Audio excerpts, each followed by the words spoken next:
In 1860, the most expensive food you could buy in a London market was not beef. It was not oysters. It was not imported fruit or exotic spices. It was a vegetable that grew for free, a vegetable that grew on beaches where nothing else survived. In Victorian England, a single basket of this plant sold for 9 pennies.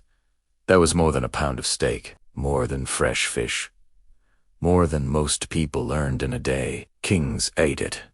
Emperors demanded it. Thomas Jefferson cultivated it obsessively at Monticello for 13 years straight. Sailors relied on it to survive scurvy. Entire walled gardens were built just to grow it. And yet, today, you have probably never heard its name. It still grows wild on desolate, wind-swept beaches from Scotland to Oregon. You might walk right past it.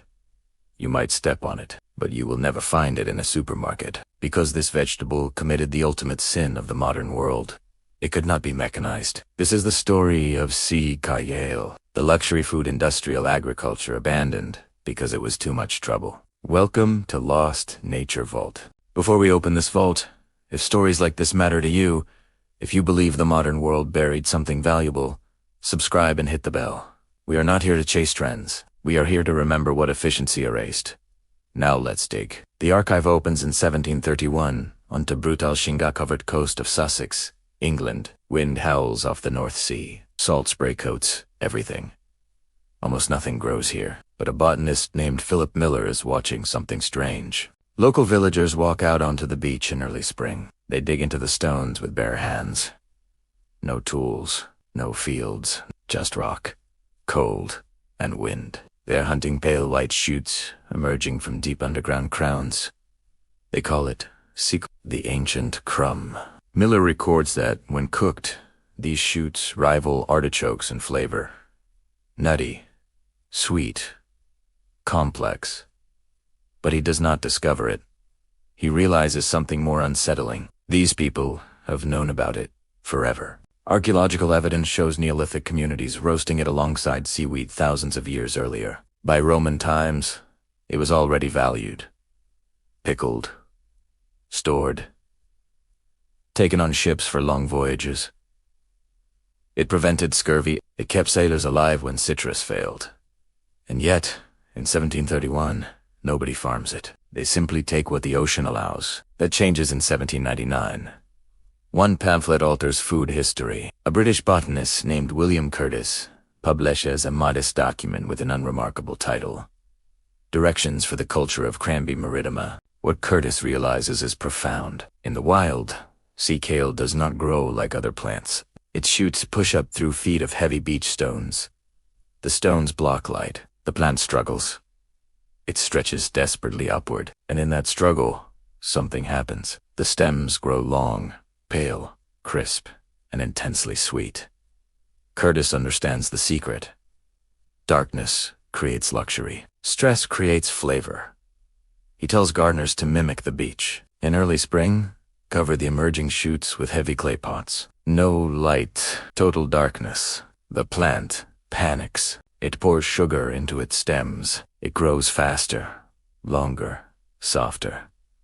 The result is extraordinary. A vegetable that tastes like asparagus crossed with hazelnuts, with the crunch of celery and the sweetness of almonds. Suddenly, sea kale is no longer survival food. It becomes status. It becomes obsession. This is Crambe maritima, a perennial halophyte that thrives on salt. Most plants die when touched by seawater. Sea kale drinks it. It grows on shingle beaches where soil barely exists, just shifting stones, freezing wind and salt spray. Environments so hostile that almost nothing else survives. But sea kale doesn't just survive. It dominates. On the coasts of Scandinavia, it is the foundation species. Its thick clumps trap blowing sand. They build dunes. They create land. It is engineered for brutality. A deep taproot drills down through stone to find fresh water. Its leaves are thick, blue-green, and rubbery, coated in wax that sheds salt like armor. Its seeds are corky, buoyant. They float for months, riding currents across seas to colonize new shores. You plant it once, and it feeds you for decades. 10 years. 15. 20. Every part is edible. spring shoots, summer leaves, flower heads, like purple broccoli. Even the roots can be roasted like parsnips. But the Victorians wanted only one thing, the shoots, and they were willing to suffer for them. By the mid-1800s, Britain is gripped by Sea Kale mania. Coastal market gardens dedicate acres to it. Street sellers, called costermongers, shout fresh sea kale through fog-filled London mornings. Covent Garden stocks it. Mrs. Beeton lists it as essential. And the price climbs. 9 pennies a basket. Asparagus costs. Beef costs. 8. Why? Because growing sea kale is agricultural madness. You plant a crown, then you wait. 3 years. 3 years of care before you taste anything. When it finally matures, every spring becomes a ritual of labor. Each plant must be covered by a heavy terracotta, forcing pot nearly 2 feet tall. Thousands of pots, each placed by hand. You wait weeks. You lift the lid. Too early? Too late. Perfect ivory white. Only then can you cut. Bruise it, and it's ruined. After harvest, every pot must be removed so the plant can recharge in sunlight for the next year. No machines, no shortcuts. Every stem is personal. For a while, this is fine. Wealthy estates have armies of gardeners. Labor is cheap. Flavor is king. Thomas Jefferson becomes obsessed. His garden logs show Neil harvests at Monticello for 13 straight years. Prince Regent George IV serves it at the Royal Pavilion in Brighton. Sea Kale becomes proof of power. It says you have land, time, and servants. But the world is changing. The machine age arrives. Labor becomes expensive. Walled gardens collapse, and agriculture adopts new rules. Can you plant it with a tractor? Can you harvest it mechanically? Can you ship it hundreds of miles? Sea Kale fails every test. A tractor cannot lift pots. Machines cannot handle the shoots, and shelf life seals its fate. Once cut, Sea Kale deteriorates within hours. Sweetness vanishes. Texture collapses. You cannot load it onto a train and expect it to survive. Asparagus can. It bundles. It ships. It lasts a week. The market chooses logistics over taste.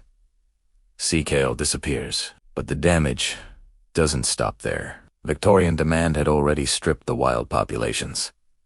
Foragers didn't just cut shoots. They dug up entire crowns to sell to estates. Colonies that had existed since the Ice Age were erased in decades. By the time wild harvesting was banned in the early 1900s, it was too late. By 2000, commercial production was virtually extinct. The vegetable once worth more than beef vanished from menus.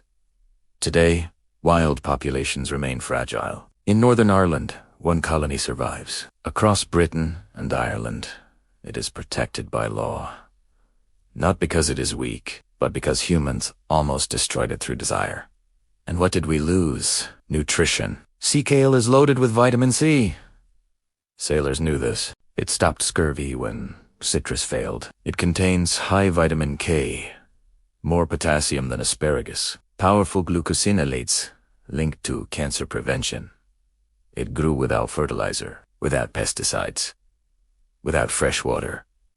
On land unsuitable for farming, we replaced it with crops that demand irrigation, chemicals, and global shipping. The math only makes sense if efficiency is your god.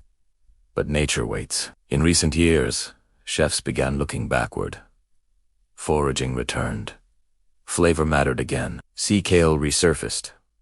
Rare, expensive, sometimes $20 a pound, on menus once more. In the United States, it quietly naturalized on the West Coast. Lighthouse keepers planted it a century ago because nothing else survived the salt. The keepers left. The plants stayed. Today, it grows near abandoned cottages in Oregon and California. It even appears in public landscaping. Brooklyn Bridge Park.